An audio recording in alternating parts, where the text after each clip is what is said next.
How to build an aesthetic body. Aesthetic body बनाने के लिए आपको वी शेप पे फोकस करना पड़ेगा। अपनी वी शेप पे फोकस करने के लिए, उसे प्रायोरिटाइज करने के लिए आपको अपनी की मसल्स को ट्रेन करना पड़ेगा, जो कि होती है चेस्ट, आपके लैट्स और आपके एब्स, और मोस्ट इंपॉर्टेंटली आपके शोल्डर्स। अगर आपकी वेस्ट नैरो है और शोल्डर्स ब्रॉड है तो फिर उसे वी टेपर का लुक आता है, और आपके चेस्ट और लैट्स इन दोनों को एनहांस करता है, आपकी वी टेपर को एनहांस करता है। और मैंने लेग्स की इसलिए बात नहीं करी क्योंकि वो इतने एस्थेटिक नहीं लगते हैं एज कम्पेयर टू एक वी टेपर। तो आपको लेग्स की ट्रेन करनी है कम से कम हफ्ते में 1 दिन, लेकिन आपको सबसे ज्यादा प्रायोरिटीज अपने शोल्डर्स पे देनी है। तो अब आपको पता चलिए कि आपको एक वी टेपर लुक चाहिए, लेकिन आप वी टेपर कैसे कर सकते हैं। सबसे पहले फर्स्ट ऑफ ऑल आप फैट नहीं होने चाहिए, तो फिर आपके फैट पे, आपके बेली पे फैट नहीं होना चाहिए। अगर आपके बेली पे फैट है तो फिर आप वी टेपर को लुक नहीं कर पाओगे, क्योंकि आप वियर्डली नैरो बन जाओगे चेस्ट से और आपकी वेस्ट ज्यादा ब्रॉड लगेगी। तो फिर सबसे पहले आपको अपने बेली फैट को लॉस करना। वो आप कैसे कर सकते हो? आप कर सकते हो जब आप एक कैलोरी डेफिशिएट में रहोगे। अगर आप मसल भी बिल्ड करनी है और आपको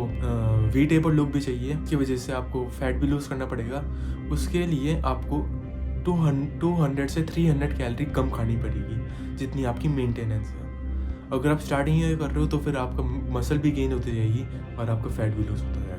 एंड एम करो कि अगर आपकी कैलोरी कम हो रही है तो फिर आपका प्रोटीन इंटेक ज्यादा ही रहे। मतलब आपको 1.6 टाइम्स अपने टाइम्स ऑफ बॉडी वेट खाना चाहिए, और वेट आपका केजी में होना चाहिए। सपोज आप 60 ग्राम हो तो फिर 1.6 into 60 almost 96 gram of protein आपको एक दिन में खाना चाहिए। और दूसरी चीज, आप जब कम कैलोरी खाओगे तो फिर आपके अंदर एनर्जी कम रहेगी, लेकिन आपको कोशिश करनी है कि आपकी एनर्जी कम में भी आप अपने स्ट्रेंथ ट्रेनिंग या फिर हाइपरट्रोफी ट्रेनिंग छोड़ नहीं रहे हो, और अब इंटेंसली ट्रेन करो। और प्रोग्रेस देखने के लिए और आप अपनी प्रोग्रेस मॉनिटर करने के लिए आप पिक्चर्स ले सकते हो, और उसकी वजह से आपकी प्रोग्रेस दिखती रहेगी और आपको पता चलता रहेगा कि आपने कितनी मसल गेन करी है, कितना वेट आपने मतलब वेट इन द सेंस कि आपने कितना फैट लूज करा है। और last but not the least, मैं आपको कहना चाहूँगा कि इस चीज़ के साथ कंसिस्टेंट रहिए। आपकी बॉडी कभी ना कभी तो बनी जाएगी, बस आपको तय करना है कि आप आज से डिटरमाइंड हो और फिर आप कभी इस हैबिट को ना छोड़ें फिट रहने की।